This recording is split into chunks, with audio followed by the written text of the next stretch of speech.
Hey, what's going on YouTube? Explosive Movement Patterns here, back again with yet another video. What you're seeing in the backdrop is more workouts of top end speed mechanics and heavy squats. I'm going in a 4-week cycles. So my workout this week, all my workouts are really intense. You know, this is my heaviest set. I'm doing squats for triples, and I'm doing deadlifts for triples. Although my last set I hit 305 2 times. I don't think I could hit a triple, but the point of this week's workout is you want to make it as intense as possible. Since this is the third week, which is the last week of intense explosive workouts before I get a week of recovery, I want this week to be really explosive, really powerful. My most intense workouts of the cycle, because all my past weeks, all my workouts have been intense. All my explosive workouts have, but this week, since it's the last one, I really want to get everything firing and make everything as powerful as possible, because this next week coming up is my recovery week. And basically, why I'm doing a recovery week is, if you know anything about explosive training, what happens a lot is when you train explosively during the middle of a training cycle, your explosiveness may go down slightly, but that's because your body and your central nervous system is being fatigued, so you aren't necessarily able to get the type of gains that you want to. So what you need to do is you need to allow your body to recover, so then you're able to have your body adapt, have your muscle fibers adapt, have your central nervous system adapt. So when you come back and you're fully recovered, you're going to see even more progress, even more gains than where you were previously.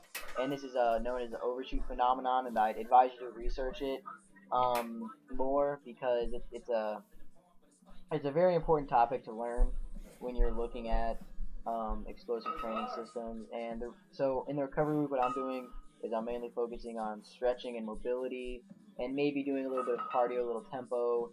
If I do any weightlifting, if I do any strength work, it's going to be relatively lightweight, probably more high reps, some more bodybuilding, more general strength type stuff. Not really anything too explosive. What I want to do is I want my body to recover and rest, so when I come back for the next training cycle, I'm gonna be even faster and stronger. I'm gonna be just way more athletic for this upcoming training cycle.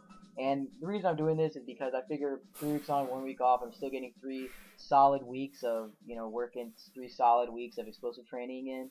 And what that allows me to do is I'm getting a lot of good work in on those weeks, and then that week of recovery, it's not too long to the point where I'm detraining, but it's good enough to the point where I'm getting enough recovery to see progress that I have made from my previous 3-week cycle. So then I'm going to be able to see progress by getting a week of recovery.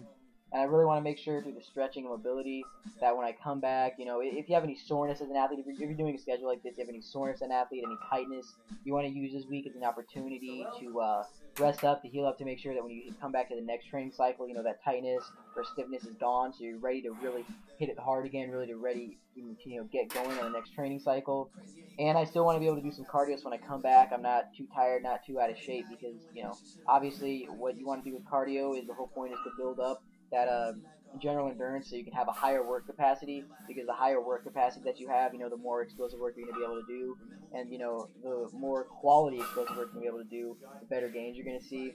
Because if you don't have enough work capacity, you're not going to be able to get as many quality reps in, and less quality reps is less chances to get better and to improve. So that's why I need to work on that work capacity. And also, one of the things I want to focus on personally this week is core work, because I really haven't been doing the core work that I need to for the past few weeks, and this week is an excellent opportunity for me to really, zone in and focus on that. Because if you're an athlete and you're seeing that, you're working really hard, but you're not getting the gain you like, oftentimes the problem with that is mobility.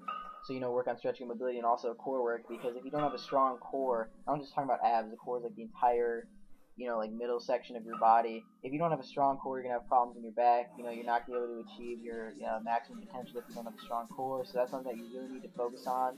And this week coming up is an excellent opportunity for me to focus on that, because I'm not really doing anything explosive, no explosive workouts. And the goal is to take these next 9 days off. Although the only way I would do that, or not 9 days off, but 9 days without too much explosive work. Although next week, like next Friday or Saturday, I may do an explosive workout, but that'll just be all depending on how I feel. You want to make sure that you're not going back in too quickly, because you still want to be able to see the results that you gained from working out hard. And doing this 3 weeks on, 1 week off, that's a good way to be able to see the results you need. And yeah, so what you're seeing in this Monday workout, it was my last Monday workout for the cycle, and I felt like it was pretty solid. If you see me, you only see me do one sprint. It's really dark out, so it's hard to tell, but one thing that I'm gonna try to work on is getting better leg drive, getting better, you know, punching the ground more because my knees aren't getting up quite as high, which you need to have a little bit more knee lift when you're going max velocity sprinting. But that's something I'm gonna touch on in a later video, most likely. But you know, this was a really solid workout, really intense, really explosive, and you know, I'm happy with that. And yeah, this was my final week, and I'm gonna put up some more videos of this week in terms of workouts. But you know, that's my plan: a 3 weeks on, 1 week off cycle. So just giving a little insight on my training philosophy and my training methods. So yeah, hope you guys enjoyed the video. This is Pattern signing off. See ya. Let's go, Eddie.